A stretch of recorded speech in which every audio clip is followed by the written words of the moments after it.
सह नो भुनक्तु सह वीर्यं करवावहै तेजस्विनावधीतमस्तु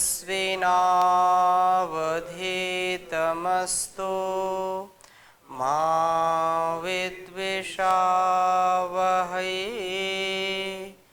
ओम शांति शांति शांति। वैदिक जीवन पद्धति की इस कक्षा में आप सबका हार्दिक स्वागत है। ईश्वर स्तुति प्रार्थना उपासना के अंतिम मंत्र का हम स्वाध्याय कर रहे हैं। अग्ने नय सुपथाराये अस्मान विश्वानि देव वयुनानि विद्वान योयोध्यस मज्जुहुराण मेनो भूयिष्ठान्ते नम उक्तिम विधेम।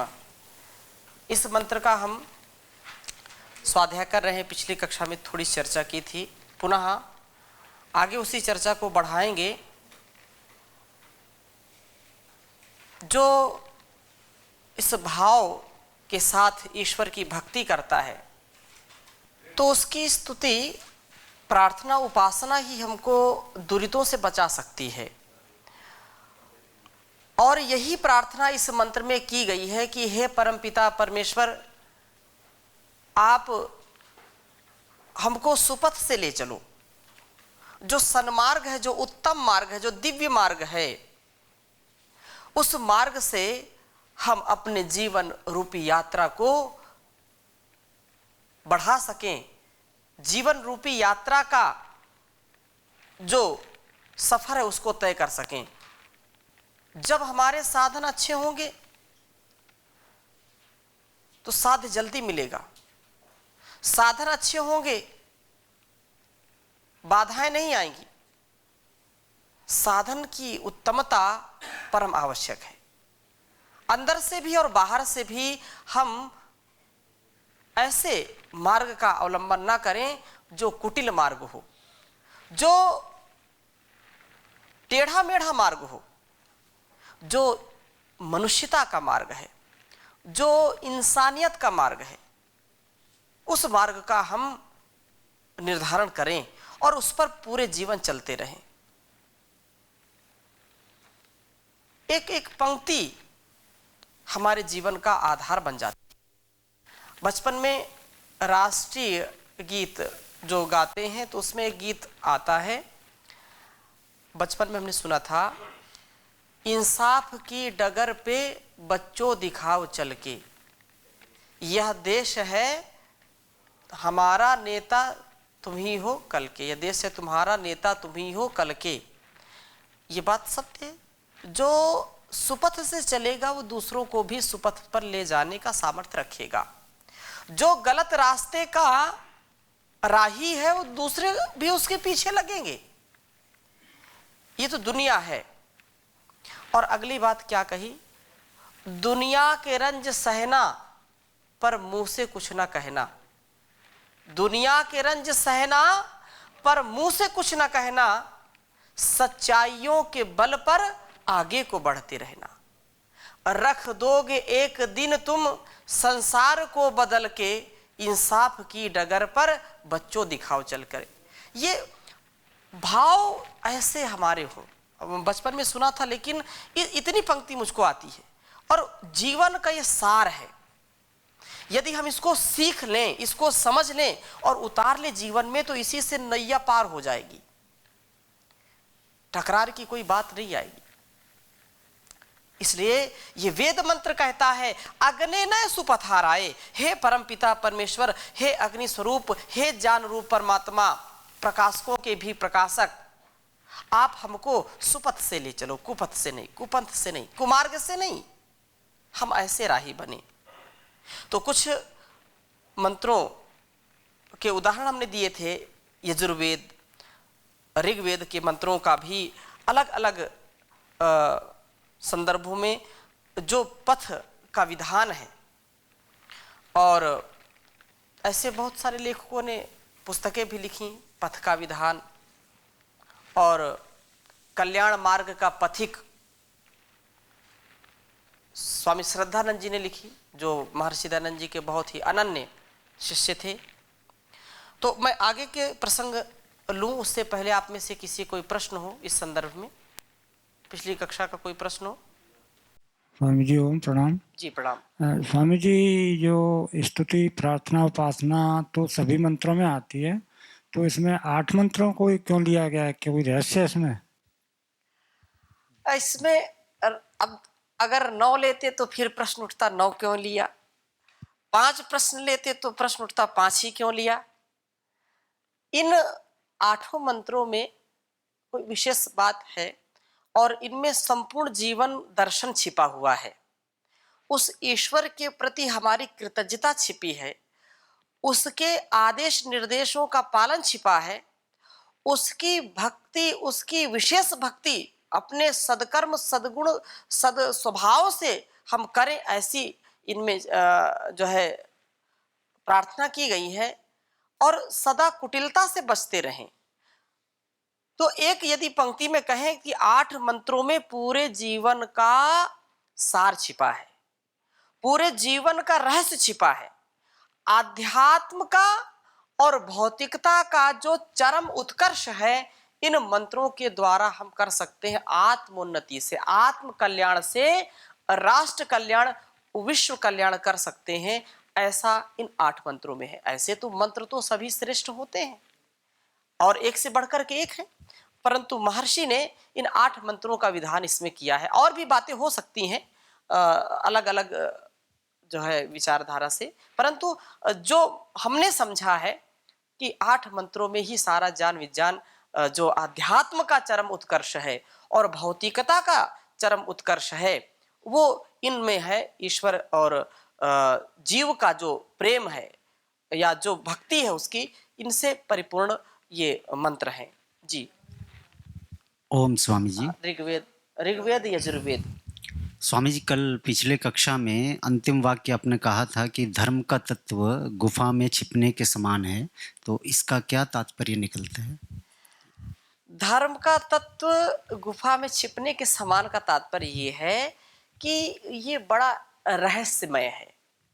ये जो कर्म की गति है, किम कर्म किम अकर्म, यहाँ पर जो है बड़े बड़े विद्वान भी धोखा खा जाते हैं। इसलिए जो धर्म का मार्ग है, इसको समझना अति जटिल है। और ये कोई कह दे कि नहीं मैंने कुछ जान लिया, तो ये कहना उसके लिए उसकी अल्पज्ञता का ही द्योतक है। हाँ, बहुत कुछ जानने का प्रयास किया और कुछ जान लिया, लेकिन सब कुछ जान लिया ऐसा कहना बिल्कुल संभव नहीं है। अतः जो यहाँ पर मैंने एक श्लोक बोला था कि श्रुतिर्विभिन्ना स्मृत्योरपि भिन्ना नैको मुनिर्यस्य मतं न भिन्नं धर्मस्य तत्त्वं निहितं गुहायां महाजनो येन गता सपंथा। तो जो बिरले लोग हैं वही इस रहस्य को समझ सकते हैं। बाकी सबके सामर्थ्य में इसके रहस्य को समझना ये नहीं है। आप कितने दर्शनों को पढ़ेंगे, कितने वेद मंत्रों को पढ़ेंगे, ये सब नहीं पढ़ सकते हैं।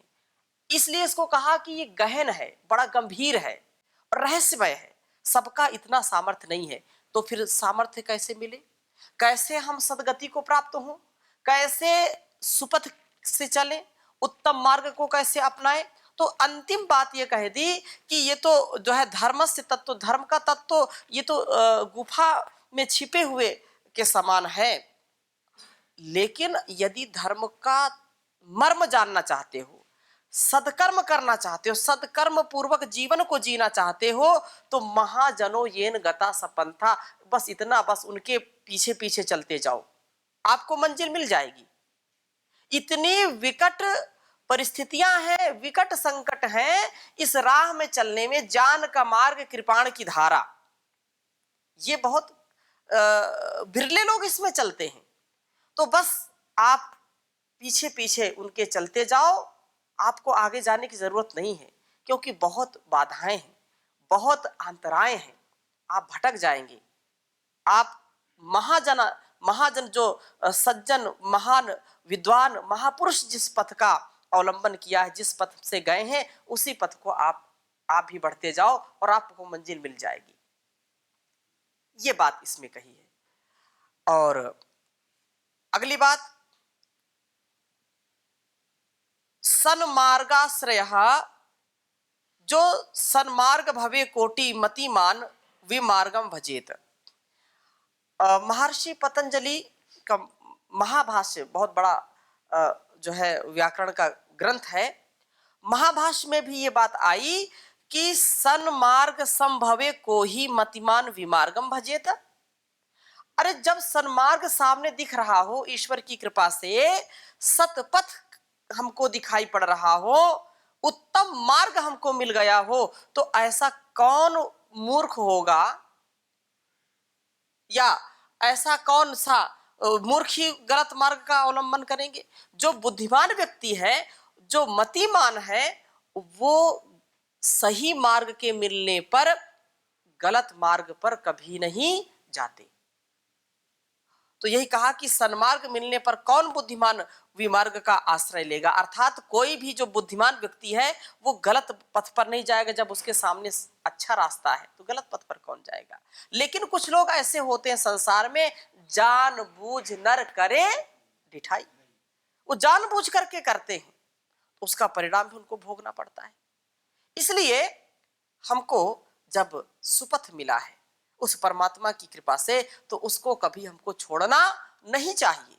माता पिता, गुरु, आचार्य और शास्त्रों ने जैसे पथ का विधान किया है, जिस पथ का अनुगामी बनाने का संकल्प लिया है, तो हम उस संकल्प को पूरा करने वाले बने। हम स्वयं भी संकल्प लें कि हम एक पल के लिए भी पथ से भ्रष्ट नहीं होंगे, पथ से कभी पतित नहीं होंगे, पथ से कभी गिरेंगे नहीं। एक बार यदि रास्ता अपना लिया तो पीछे मुड़ करके नहीं देखना है, ये हमको समझना है। और सामवेद में भी यही बात कही। क्या कही? चिकित्वो अभिनोनय, हे जानवान इंद्र, हमको सन्मार्ग से ले चलो, हमको सन्मार्ग से ले चलो, हमारा मार्ग कुमार्ग ना हो। हे जानवान इंद्र, क्योंकि परमात्मा जानवान है, इंद्र है, वो ऐश्वर्यशाली है, तो हमको कहां से ले चलो? सन्मार्ग से ले चलो, सुपथ से ले चलो। और सामवेद का एक और मंत्र जिसका ये भाव है, तौ प्रणीति हर्ष सूर्यभिर्विश्वा तरेम दुरिता।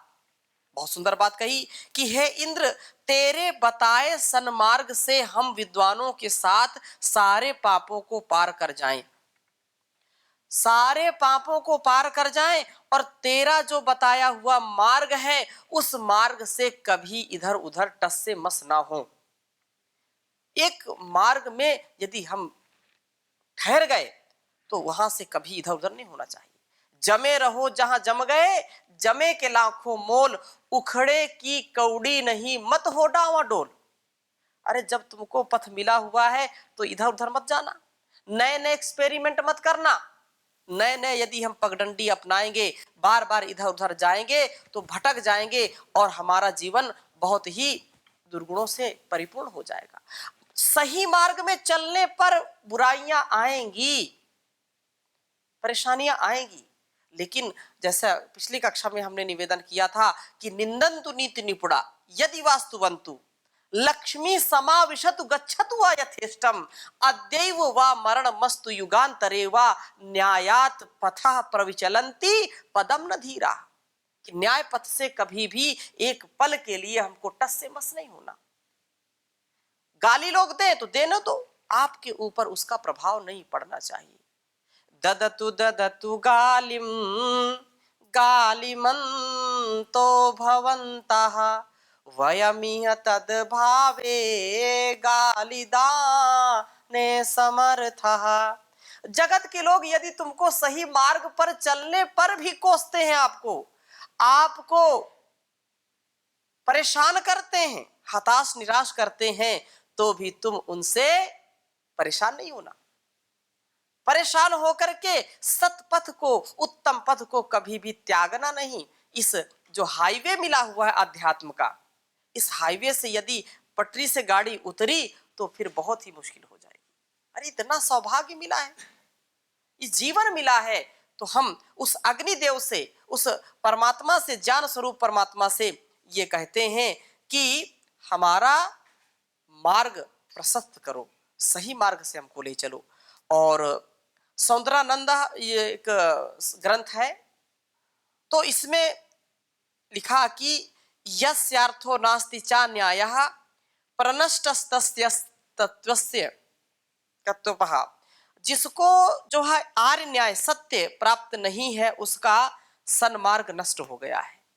जो सत्य का, तथ्य का अवलंबन नहीं करता है, जो वेदोक्त जीवन यापन नहीं करता है, आत्मानुकूल आचरण नहीं करता है, वो समझो कि पथ से भटक गया है, वो सन्मार्ग से कुमार्ग की ओर चला गया है। आत्म प्रेरणा से युक्त होकर के हमको सदा ऐसे पथ का ही आलंबन लेना है जो न्याय से युक्त है। और बुद्ध चरितम में भी कहा, यस्येन्द्रिया अवस्यानि सन्मार्ग लभते न सहा, कहा जिसकी इंद्रियां वश में नहीं है वह सन्मार्ग को पाता नहीं है। अब आप संसार में देखिए, अपने से हम तुलना करें, यदि मेरी रसना, मेरी वासना, मेरी दृष्टि, मेरे श्रोत्रेंद्रिय, मेरी नासिका, मेरा अन्य जो भी इंद्रियां हैं, ज्ञानेंद्रियां हो या कर्मेंद्रियां हो, यदि मेरे वश में नहीं है तो मैं मार्ग में होते हुए भी मार्ग से पतित हो जाऊंगा, मार्ग से भटक जाऊंगा। और भटकते हुए अपने जीवन को ऐसे व्यतीत कर दूंगा जैसे जीवन कीड़े मकोड़ों का होता है, कोई पता नहीं। तो इस जीवन का एक एक पल, एक एक क्षण सदुपयोग में हम लाएं और इंद्रियों को वश में रखें। इंद्रियां यदि हमारी वश में हैं तो हम सही रास्ते पर जाएंगे। इंद्रियां हमारी वश में नहीं है तो रूप को देख करके हम भटक जाएंगे। रूप को देख करके बिल्कुल हमारा इंद्रियों पर नियंत्रण नहीं रहेगा और हम पतित हो जाएंगे। लेकिन इंद्रियों पर नियंत्रण हो गया तो पतित से पावन हो जाएंगे, हम पतित से पावन हो जाएंगे। अपने ज्ञान को बढ़ा करके अपने जीवन को उन्नत बनाना है। यही अग्नि से हम सीखते हैं। अग्नि हमको शिक्षा देती है और अग्नि हमको सदा ऊपर उठाने का प्रोत्साहन देती है। ऊपर हम उठे, नीचे कभी गिरे ना। किसी कवि ने बहुत सुंदर लिखा, ऊपर को उठ उठ कर अग्नि करती हमें इशारा, जीवन में ऊपर को उठना है कर्तव्य हमारा। ऊपर को उठ उठ कर अग्नि करती हमें इशारा, जीवन में ऊपर को उठना है कर्तव्य हमारा। उद्बुद्ध होते देख अग्नि को हम भी उद्बुद्ध होवें, अपनी जीवन ज्योत जलाकर अंधकार को खोवें। ऐसा जीवन होवे जिसका वही सभी को प्यारा, जीवन में ऊपर को उठना है कर्तव्य हमारा। अग्नि में जो चीज पड़े जग में सुगंधि फैलाएं, हम भी दुर्गुण दूर हटा के जीवन में सद्गुण लाएं। जीवन दिव्य सुगंधित जिसका वही प्रभु को प्यारा, जीवन में ऊपर को उठना है कर्तव्य हमारा।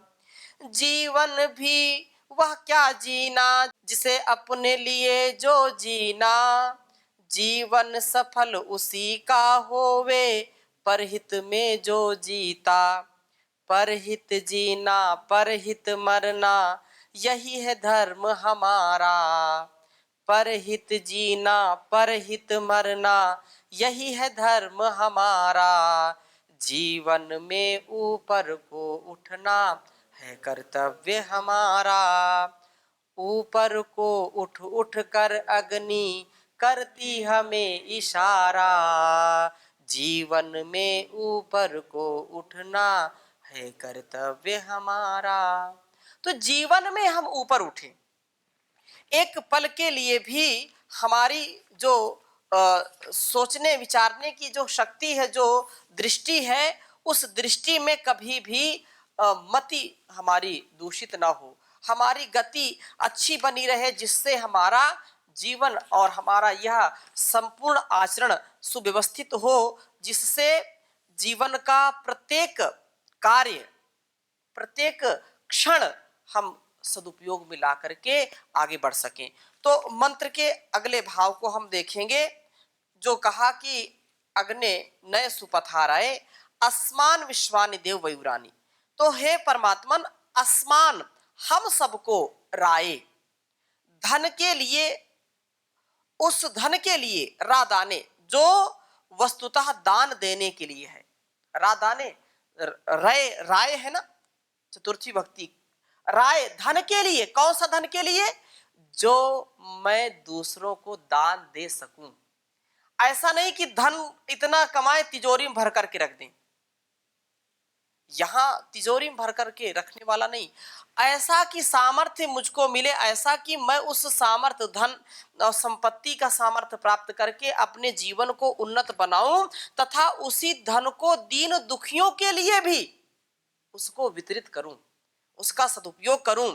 इसलिए हमारे जीवन में यज्ञीय जो कर्म है, उनमें अपनी धन संपदा को लगाता रहूं, ऐसा धन हमको दीजिए। और सुपथा, उत्तम मार्ग से ले चलिए। हम कभी भी धन की चमक के वशीभूत होकर के अन्याय मार्ग के अनुगामी ना बने। आजकल क्या है, कहते हैं कि जर जोरू जमीन, यही तो है कंचन और कामनी। इसी के चक्कर में लोग शत्रु बन जाते हैं, भाई भाई शत्रु बन जाते हैं। ऐसी धन संपदा किस काम की है, जिस संपत्ति के चलते, जिस संपत्ति के चलते हम विपत्ति में पड़ जाएं। भाई भाई का ना रहा, माता पिता का ना रहा, पुत्र, तो ऐसी संपदा किस काम की, वो तो विपत्ति को लाने वाली है। तो ऐसी संपदा जहां लोग कामना करेंगे तो वो कुमार्ग की ओर जाएगा, वो सुपथ से नहीं जा सकता। धन की लालच यदि आ गई, संपत्ति की लालच आ गई, वो ऐसे धन संपत्ति का चाहने वाला व्यक्ति जो केवल अपने स्वार्थ सिद्धि में लगा रहता है, अपने केवल भोगों के लिए जो धन संपत्ति चाहता है, वो निश्चित रूप से पथ भ्रष्ट होगा। वो रिश्वत लेगा, वो दूसरों को परेशान करेगा, दूसरों की संपत्ति हड़पेगा, उसको लोभ आएगा, तो वो सुपथ से कभी भी जा नहीं पाएगा। इसलिए कहा कि ऐसे दिव्य मार्ग पर ले चलिए जहां पर धन संपत्ति तो हो, लेकिन अपने लिए नहीं, अपना भी उसमें है, कल्याण के लिए, यज्ञ के लिए, लोक कल्याण जिससे मैं कर सकूं। और ऐसा कि अन्याय, अधर्म, अज्ञान, अविद्या, अंधकार से परे होकर के जो ज्ञान युक्त है, धर्म युक्त है, वैसे धन संपत्ति को आप हमको प्राप्त कराइए। तथा हे देव, दिव्य मार्गों को दिखाने वाले हैं आप। विश्वानी वयुनानी, आप तो हमारे सब कर्मों व प्रजानों को विद्वान जान रहे हैं। अतः जो ही हमारे मस्तिष्क में गलत विचार आए, गलत रास्ते से धन कमाना हम चाहें, तो हमारे विचार को वही समाप्त कर दीजिए। हमारे अंदर की जो श्रद्धा है, हमारे अंदर का जो विश्वास है, हमारे अंदर का जो समर्पण है, उसमें कोई कमी नहीं आनी चाहिए आपके प्रति, संसार के प्रति। संसार का मतलब जो हमारा उत्तरदायित्व, जो कर्तव्य है, यही तो है ना। और जहां कुमति आ गई, वहां पर निश्चित रूप से एक बोलते हैं ना, जहां सुमति तहां संपत्ति नाना, जहां कुमति तहां विपत्ति निधाना। संपत्ति के लोभ में जो नहीं आते हैं, वहां ही अनेक प्रकार के धन धान्यों का भंडार मिलता है। और जहां खूब संपत्ति है, एक दूसरे का मान सम्मान नहीं है, एक दूसरे की बात नहीं मानी जाती है, तो वह संपत्ति भी बहुत जल्दी लुट जाती है, संपत्ति बर्बाद हो जाती है, विपत्तियों का पहाड़ टूट पड़ता है। बड़े बड़े धनाढ्य लोगों को हमने देखा जो पूरे क्षेत्र में बहुत जो है देश में भी बड़े अच्छे माने जाते थे, लेकिन ऐसा हैमर पड़ा कि चकनाचूर हो गए, उनका फिर कहीं नामो निशान नहीं मिलता है। तो हम ऐसा काम ना करें कि हैमर हमारे ऊपर पड़े। वो भीमा है, उससे डरें। ईश्वर न्यायकारी है, उसके न्याय से कोई बच नहीं सकता है। अतः वो सब कुछ जानने वाला है और वह हमारे अंदर जो कुविचार हैं, जो लोभ हैं, उसको नष्ट करने वाला है। न विचार ही रहे ऐसा तो हमारे अंदर ऐसे वृक्ष का भी प्रादुर्भाव नहीं होगा, वो जमेगा नहीं। उसको जो है बिल्कुल परोपे ही मनस पापा, मेरे अंदर के जो पाप हैं, मेरे मन के जो कुविचार हैं वो दूर हो, ऐसा यदि हम विचार करेंगे तो नहीं आएंगे हमारे जीवन में वो। तथा अज्ञान पुष्प ना रहेगा तो फल भी नहीं होगा। एक ये है कि कुविचार, बुरे विचार का अंकुरण हो गया, अंकुरण हो गया तो धीरे धीरे वो वृक्ष का भी रूप लेगा। दुर्गुण, दुर्व्यसन, दुर्व्यवहार, वासना का, कामना का, लोभ का, क्रोध का, काम का, ये जो यदि अंकुरण भी आया मेरे चित्त में तो कभी ना कभी वो वृक्ष बनेगा। और जब वृक्ष बनेगा तो उसमें फूल भी, कली भी आएगी, फूल भी खिलेगा। और जब कली आई, फूल खिलेगा तो फल भी मिलेगा। तो परमात्मा से ये प्रार्थना कर रहे हैं कि हे परमपिता परमेश्वर, हे देव, आप सारे सुमार्गों को दिखाने वाले हैं और हम सबके दुर्गुण दुर्व्यसनों को अंदर और बाहर को जानने वाले हैं। हमारे जो दुर्गुण दुर्व्यसन है, जो हमारी कुटिलता है, उसको आप सब जानते हैं। अस्मत् जुहुराणम, हमारी कुटिलता को जानने वाले हैं, इसलिए ऐसा अंकुरण ही मत आने दीजिए जिससे वो वृक्ष बने, फूल उसमें आए और फल मिले। तो ऐसा आपसे जो है हम बार बार निवेदन करते हैं, बार बार हम दंडवत होते हैं, बार बार हम अंतःकरण की गहराइयों से प्रार्थना करते हैं कि ऐसे कुटिल विचार हमारे अंदर एक क्षण के लिए भी ना आए। तो आज की कक्षा में यही तक, शेष चर्चा अगली कक्षा में करेंगे। ओम शांति शांति शांति।